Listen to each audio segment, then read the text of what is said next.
Hi everyone, it's Neve here for the Scrap FX YouTube channel. Today we're going to be making a quick art journal page called Happy Moments using some of the Scrap FX products.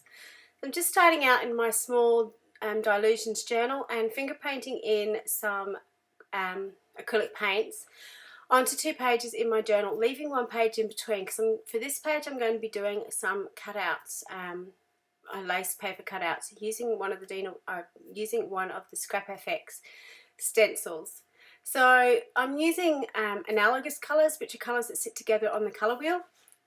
And you can see I'm being really scribbly with how I'm applying it, and that's okay because it will blend together in the end, and I'm going to stencil it over the top in the end, so it sort of makes it all come together. So I'm using one of the new stencils from Scrap FX, which is this 4x4 branches one, and one of the things that I'm doing as I'm stenciling is I'm anchoring the stenciling in the colour that I'm stenciling with. So for the green, for example, I made sure the stencil was sitting on the green somewhere, and then I was stenciling green out from that. For this light blue, made sure the stencil was on the light blue somewhere, and I'm stenciling out from it. When I'm doing things like this, you'll notice I'm working between the two pages. I do that because I've got the paint ready to go. I've got the stencil dirty. It's just easier for me to go with the flow and just keep stenciling as I go. This is an older stencil from Scrap FX, which is called Flower Bud, which is quite a beautiful stencil. And again, doing the same technique, just finding an area where that colour is and then stenciling up and over with it. And you can see you get this beautiful rich background, which is really, really simple to complete. So this layout is inspired by one of the artists from Paper Artsy called Tracy Scott. I recently did some classes with her, and this is one of the techniques that we learnt here with her doing some paper cutting. Now, during her class, we drew around the stencils. Personally, just so I know what I'm actually cutting out, I find if I actually stencil it out and I'm cutting out the stenciled pieces, so I'm leaving the negative, I'm cutting out the negatives and leaving the positives. To do this, you need to have patience and you need to have a really, really sharp knife. You'll notice I'm making a lot of cuts in one direction and then going back in a different direction to cut, so I'm not moving my wrist all that much because it can get quite painful on your wrist. Now this is a very, very detailed stencil to cut. You certainly don't need to do anything this detailed, and I have sped this up considerably, and I've actually chopped out a little bit of me doing this because it did take a little while to do. But if you've got something on in the background, it is actually quite relaxing to sit there and cut stuff out. Big thing is, must have sharp knife blades, and to do this I actually used two knife blades. I could have got away with one, but it is so much easier to cut when you've got a really sharp blade. You'll also notice I'm not pulling out every piece as I go along. I sort of keep cutting, and then at the end I'll sort of poke everything out. So just be aware that you don't need to sort of start and start every time. If you're on a roll with cutting things, just keep cutting and you can poke everything out at the end. The other major thing that you need to do is make sure you've got a cutting mat in between. This is a cutting mat from IKEA. It's one of their cheap food cutting knife plastic mats that I was able to cut in half so it fits into my journal. The reason I really like it is it's much thinner than a normal cutting mat, so I can get it right up close to the edge of my spine.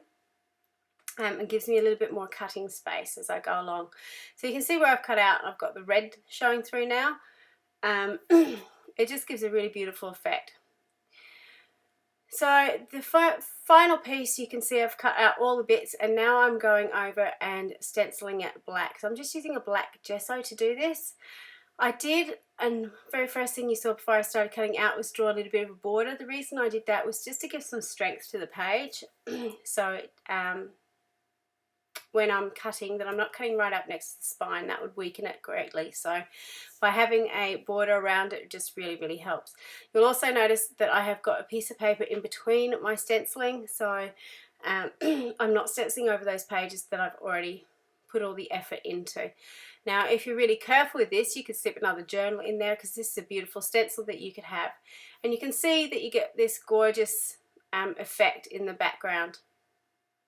So now I'm just going in and using up all my leftover paint, and I'll have another page.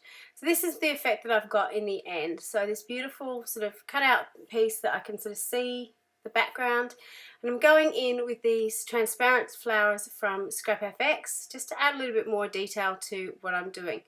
Now these flowers come in one sheet with some little pop-up and 3D pop-up foam squares. You cut them out and put them in any arrangement that you like. The good thing about it is because it is transparencies, you can sort of fussy cut around them, but you don't need to be particularly careful with it because it is transparent. You really don't see it in the end. I'm also going in with some of the butterflies from Scrap FX just to add a little bit more detail to the page, and then I'm going in with this really fine stencil of, this is a silhouette, but it's of the stencil that I used on the other page, which I really like the positive and negative being on both pages. And then just playing around with some other things. I just couldn't decide where I wanted to put my happy moments, and if I want to add anything else. I decided I'd add it onto the flower because I wanted to do some journaling around it. So just added it to the bottom. I really like those little scrap hashtag chipboards. You don't really need to do much to them as well, which is really good. So they're just fine enough that you can add them to a page and just add a little bit of pop to your page.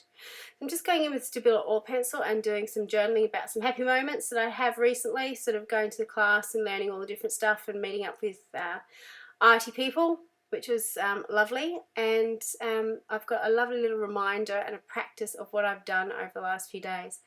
So that's my completed page. It was lots of fun. As I said, it's inspired by the classes of Tracy Scott. So if you check her out on Instagram or Facebook, and you can find her on Paper Artsy as well. This is sort of my interpretation of what we did in her class. But it was lots and lots of fun. Thank you so much for watching. Please make sure you subscribe to the Scrap FX YouTube channel so you can find out lots more products, ways to use the fantastic products. Until next time, bye for now.